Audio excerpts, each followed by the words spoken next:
Ladies and gentlemen, young aspiring professionals, welcome to the 10th episode and the big season finale of the first season of the Development Podcast. In today's episode, I have the honor of welcoming a very special guest. She has years of experience at the heart of football development at FIFA, directly supporting 38 countries across Asia and Oceania, and is helping to, of course, shape the global future of our sport.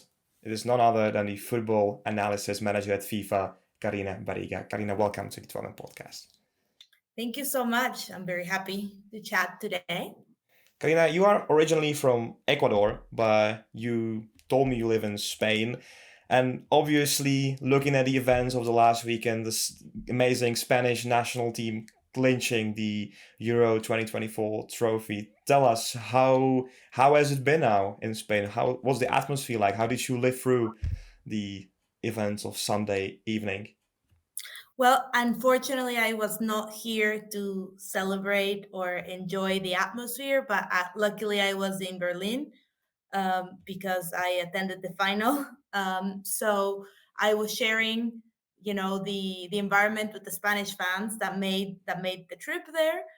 I think it was really, really exciting. The event was really well organized and everyone was very cheerful. It was great to see the fans really getting along.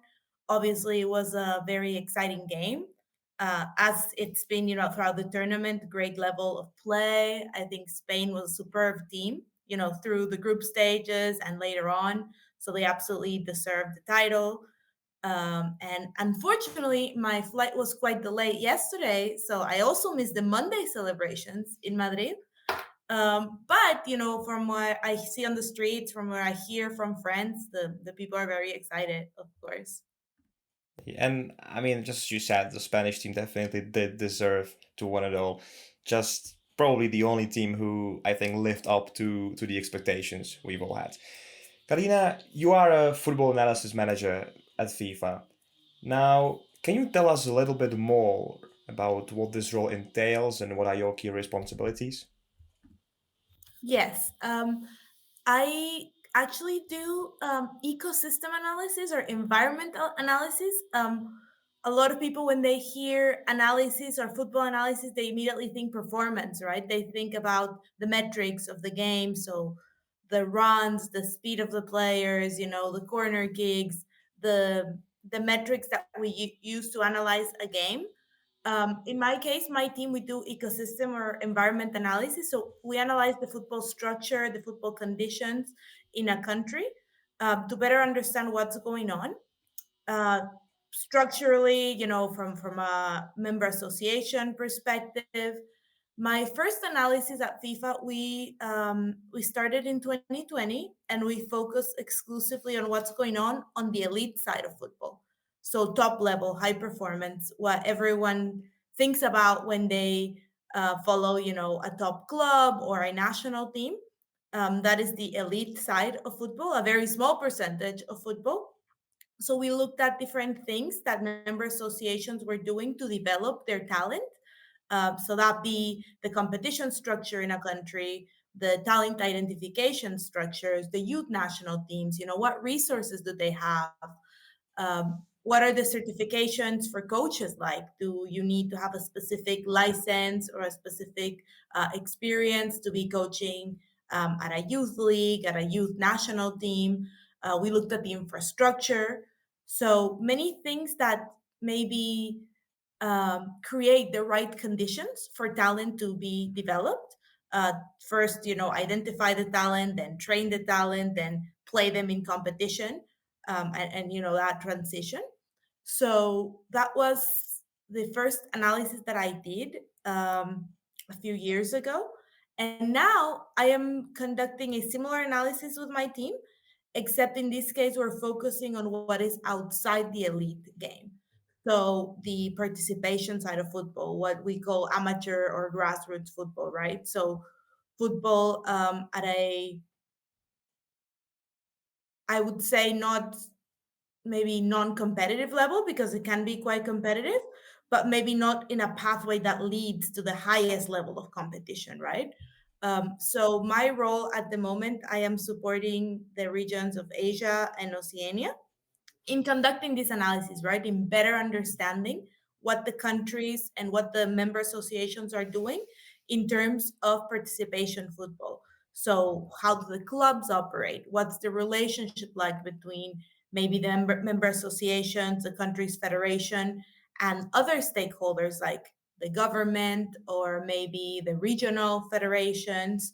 What is going on in terms of education, right? Do your coaches need to have a specific course or certification that they go through in order to coach in the grassroots side? We also look at things like school football, university football, those type of areas where we know the football is being played, but the details maybe are not as known as what happens in the elite side. We're going to talk about the insights you guys have found a little bit later on. But first of all, what I would really would like to know is what inspired you to pursue a career in this field? Well, in football in general, I wanted to work in football since I was little.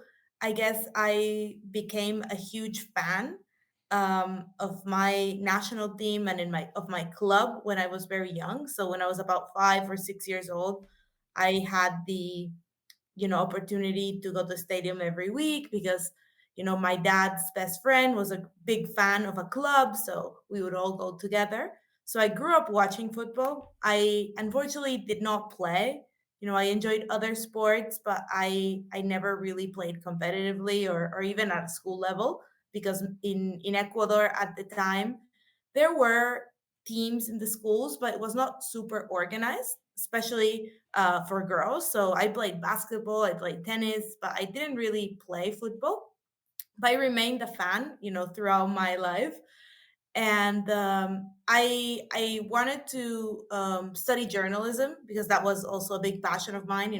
Writing, having conversations, learning about people, about life in different places. But very soon in my career, I transitioned to public relations. So from a media journalistic side to a more corporate communication side, and that I knew I wanted to do in the sports industry. So my first role in football was actually working in public relations and yeah, media operations in the league in the United States in Major League Soccer. And from there, that was an amazing experience. That was a really fun time. But I unfortunately, moved to another city and I couldn't really find roles in sports. So I continued my career in other industries, which were quite enjoyable. And I learned a lot and I had, a lot of interesting professional experiences. But I knew, my passion was really not there.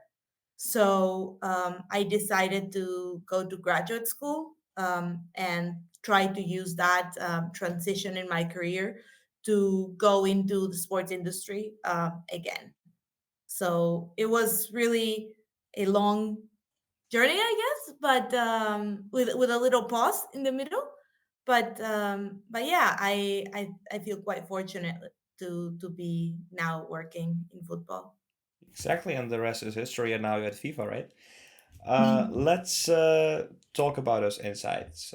You mentioned it already. You mainly focus on football development in Asia and Oceania. What do you feel like right now are the biggest challenges that these regions face? I think there are a few. Both specifically, let's start with Asia. So Asia is a country, a continent with a big love for sports and also a big population. So you see a lot of people practicing different sports. In some countries, of course, football is the not the number one sport in terms of participation. So that is already a challenge, right? When kids and people gravitate towards other sports, it's a difficulty for football sometimes to get participation. But I don't think that's the biggest challenge because football is very popular across many countries. I think one challenge can be the playing opportunities sometimes being centralized in specific territories. So if you live in a specific area where the infrastructure exists, then you have a lot more opportunities to play. If you live in areas where there's no infrastructure or there's not maybe a club environment, the opportunities are less. Also, in some very developed Asian countries, we see also that people drop out, or teenagers drop out of sports because the part of the culture around education is that you cannot really combine it really well. Education is crucial and super important in life, and sometimes it's prioritized over sport, which I think should be prioritized, but I don't think it's not complementary, right? A lot of the skills that you develop playing a sport will also help you in leadership, will also help your well-being, will also help your educational pathway. So I think that little kind of change in mindset could help maybe keep people playing sports. And a big challenge that we see from our side, and has been, something that we know for a while, but I think with the analysis that we've been doing, it's become really clear, is the data keeping, right? So how you register players, how good of an understanding the federations have of the people that are playing football in the different regions. So many countries have a wide territory, and the federation maybe doesn't have a centralized way of collecting data.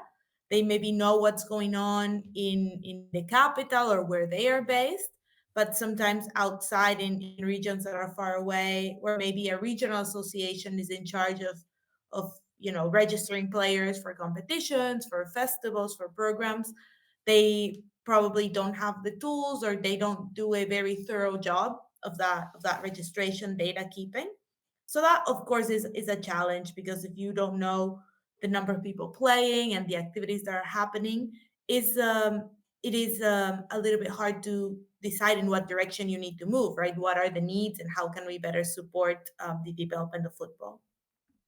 There's a question that pops up every once in a while about this region, the region of Asia particularly, and that is, why is it that uh, countries with a huge population like India and China are still not really able to deliver on big international tournaments, and they're not able to deliver any big talents?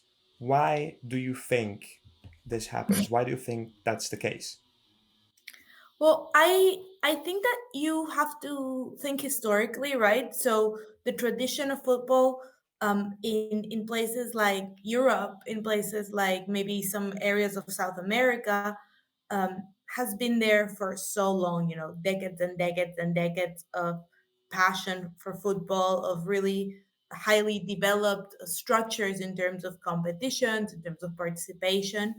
So of course, with a lot of trial and error, with a lot of really great investment, great knowledge, a lot of years, many of the European nations, a few of the South American nations, have really been able to reach a level of performance at the highest, at the highest stages, that is impressive. In Asia, I think that talent is absolutely there, but there hasn't been this tradition. So maybe the structures are often not as developed. So maybe they don't have the best systems to identify the talent. In places like India, right, in places like China, we see that sometimes there is a huge population. Many of them are incredibly passionate about sports. Football is being played, but they're not able to maybe identify and capture that talent. Some of my colleagues in the high performance team that are working directly under Arsene Wenger in helping many of those countries develop their talent. One of the key things that they refer to usually is the need of bringing the best talent together, right? The best absolute top players in India, or absolute top players in China, in maybe, I don't know, Korea, to have them be training together, to being competing with each other, because they elevate each other's level, right? So some of those structures maybe are not in place in places these big Asian countries. We also often see that other sports are also popular, right? And we also see that there is sometimes at the regional federations or at the club level, the right structures are not in place. There's maybe not long-term planning in terms of how they approach talent development, right? They look for more immediate success at the club level. They want things to be benefiting specific interest groups. So that also hurts. But I think that we see great examples of success already. I have had the pleasure of working with the Japan Football Association, and some of the things that they do are impressive, both on the structural side as well as the performance side. And I think many of the traditionally successful nations in Europe, in South America, where I'm from, could learn a lot from some of the things that are being done in the more developed Asian nations. So impressive Japan, Korea. In my previous analysis, I worked very closely with Singapore. That is a country that is completely different to others in Asia, but with the small population that they have, with how new football is there, they've been doing a lot of innovation in terms of how they find the talent, how they develop academies. So I think there's a lot of great things that will come out of Asia in the next few years. So you're saying that the future is definitely bright.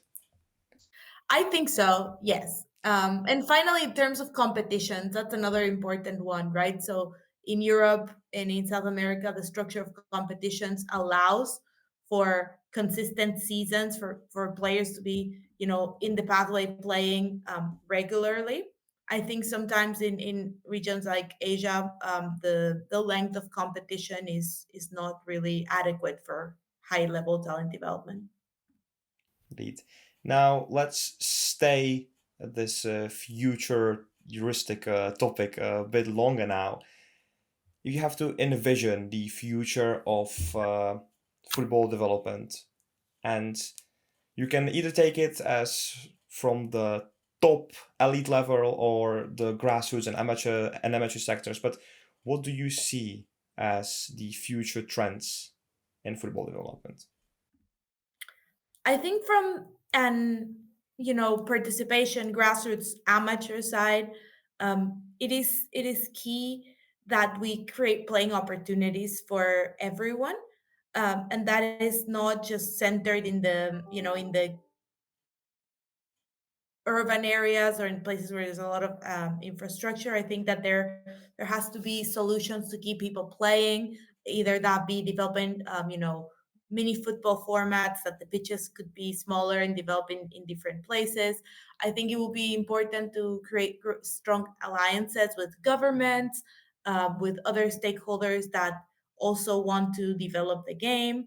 I think that also that change of mindset of how the really good positive things of playing football and being active can complement your journey in education, and even sustainable development of other aspects of society, right? In places like Africa, we see that passion for football, we see great talent, but of course not every talented African football player is going to play at the elite level. But being enrolled in a pathway, playing sports, playing football, um, should be also linked to their personal development, right? To how much they can become, successful, happy in other areas. I think in the professional side, so in the elite side, similar things. One of the things I'm incredibly passionate about, and I would say my purpose working in the industry is maybe closing that gap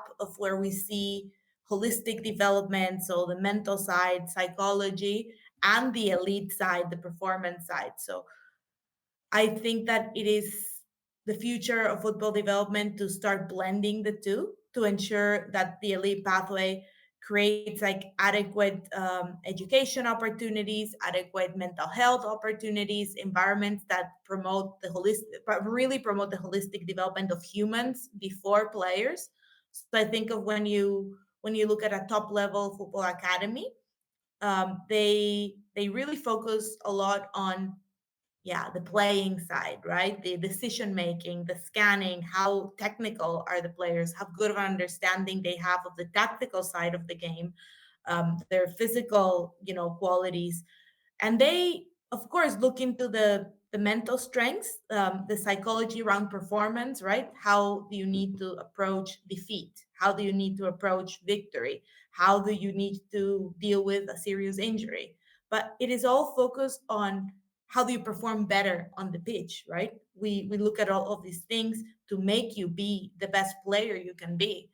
But I think that that needs to change onto how can we make you be the best person you can be, how we can help you learn about who you are, your identity, what do you care about, what drives you, and prepare you for the world, for life. Because I think that if you work with a super talented player in that approach, you actually make them a better footballer, not only a better person. And then you also complement what's going to happen after. So everyone that works as a professional athlete have a very short career. I'm 31 years old. I think my journey in the football industry is just starting because I work off the pitch, right? If I would be a player, I would probably, if I would be incredibly lucky and fit, I would probably have, I would be definitely in my last decade, and I would have less than a decade left. So I think that we need to start focusing on the person, on the human, on the purpose, on the identity, on the character, on the education, and give it equal importance to, how do you perform, as a physical, as a tactical, as a technical player. Indeed, you've mentioned Japan already, but is there any good example that you've seen right now of this holistic approach? Maybe one particular football association that you feel like is doing really well? I am in this area. I'm probably a bit more familiar with the academy system outside federations. I think that in terms of regions of the world, I like the way that they work in Scandinavia. I think that Norway, Denmark, the countries around there. Maybe because of the way society is structured, maybe because of how some of their leagues are not really ultra competitive like the leagues in other areas of Europe. They have really prioritized that in some of their approach. And in terms of clubs, I really, really am a fan of the Right to Dream Academy. They now have various academies around the world, but they started in Ghana. And I do think that they really focus on putting character and purpose first. And they create pathways for all of the players in their academies. So that might be going into professional football, right? And trying to play at the elite level, or that might be an educational pathway. So that might be using your sporting talent to get into a really good high school, a really good university, and then go from there, right? Do you want to work in sports or do you want to work in business? And I think one of the really key successes that they have is that they have a character development framework that they help, the players identify other things that they like, that they're good at, that they are passionate about, so that they can really think, okay, do I want to work in music, right? Do I want to have a fashion brand? Do I want to really work for the environment, right? Do I want to go and do research about how, we can fight climate change? So it's really all about, I guess, supporting them in that journey, not only as footballers, but as they grow as people. It's actually very simple. Yeah, just be like the Scandinavians, apparently. Karina, we have reached the final of this podcast and of this whole series, actually. But before we wrap it up, there are many professionals, many aspiring professionals who would maybe like to work in the similar field as you are at right now. What advice would you give to these people who would like to work in this industry? It is a great question. I have a couple. I think the first one is be kind to yourself. This is a hard, competitive industry, and I think many people, um, when they really apply for jobs or they try to make a career change or move forward and they don't get it right away, it can feel frustrating. So I think that it's important to give yourself some grace, to know that you're doing the best, and to know that there's a place for you in the industry, right? That you can contribute. Maybe you don't know where, and I think that's completely fine. I think it's not great to be married to a specific area, though, to say I want to work in, you know, as a sporting director, or I want to work in operations. So I think it's really good to educate yourself about the different opportunities out there, the different areas that exist. When I started working for FIFA, I didn't really even know that roles like these existed. And I think the crucial one is, talk to people, find mentors, ask questions. I think a lot of people feel they don't want to bother someone working in football, or they don't want to bother someone that they see at an event, and asking them a couple of questions. I think it's really important to develop a network, to find people that you know can share a bit about their experience, but also that you can contribute to their journey, right? I love talking to people because I love learning things about what they're doing, about their different countries. This is quite a diverse industry.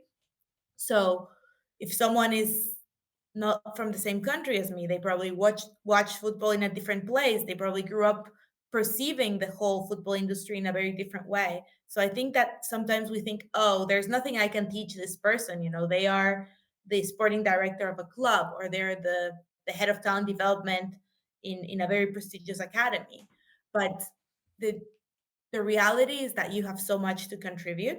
Of course, it's a matter of being thoughtful in your interactions, but making the jump and, kind of going past that initial barrier of maybe shyness, or not wanting to bother. I think it's super important to try to develop connections, and yeah, and to be connected with people that you maybe admire, look up to, and want to follow their career pathway. Indeed, that's a very great piece of final advice. Karina, thank you very much for coming onto the 12 Man podcast. It was a great chat. Absolutely. Thank you so much for having me. I really enjoy it. And thank you all so much for listening. Whether you just listen to us on Spotify, Apple Podcasts, or YouTube, please turn on the notification bell so you know when the second season of the 12 Man podcast goes out. And also make sure to follow us on Instagram and TikTok so you never miss the behind the scenes content. Massive thank you for all your support during the first season. And that's a wrap up. Until next time, keep kicking.